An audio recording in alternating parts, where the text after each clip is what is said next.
Hey, what's up, fam? So happy Pentecost Sunday. So listen, I've had a lot of people ask me to do a teaching on the biblical perspective of spiritual gifts, particularly the gift of speaking in tongues. So here we go.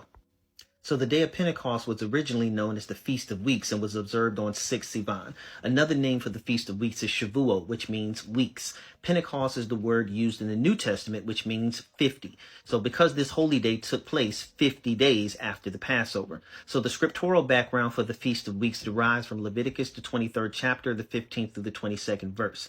During the Feast of Weeks, an offering of grain from the summer harvest was presented to the Lord to show joy and thankfulness for the harvest coming in.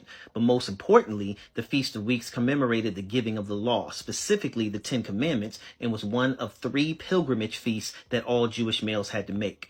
In the same way that Shavuot in the Old Testament commemorated the giving of the law or the Torah and the establishment of a covenant between God and Israel, the day of Pentecost in the New Testament took place 50 days after Jesus' death and established a new covenant or a new testament between God and all his people, both Jew and Gentile. To engage in contextual discussion regarding the gift of tongues, we can't begin in Jerusalem in the book of Acts or even in 1 Corinthians 12 through 14. We have to begin in Genesis at the Tower of Babel. It was there at Babel that God confused the language of the whole earth due to the people's pride and arrogance in attempting to build a tower in order to make a name for themselves. At Babel, the people came together in unity, but not the type of unity that was desired by God. In their eyes, their security rested on their homogeneity or oneness, and the Tower of Babel was the symbol of that corporate unity. But as Derek Kidner said, unity and peace are not ultimate goods, better division than collective apostasy.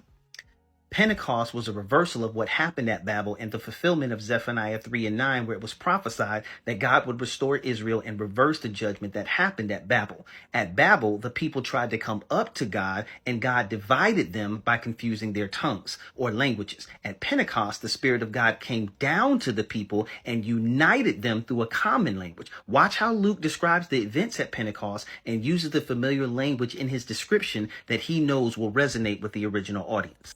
Exodus 20:18 says that when the law was given, even though it was a single sound, it was not merely heard, but it was seen with sparks of fire attached to it. And the word of God went forth as 70 different languages. Now observe how in these Jewish texts, it describes how the people actually saw the sound waves emerge from God's mouth and visualized them as a fiery substance. So when Luke describes the events at Pentecost, he uses a similar language describing a sound from heaven and cloven tongues of fire. So there's so much more to the day of Pentecost than just speaking in tongues. But in part 2, which will drop tomorrow, we'll examine the biblical gift of speaking in tongues and why what we see in many churches today is not the biblical gift.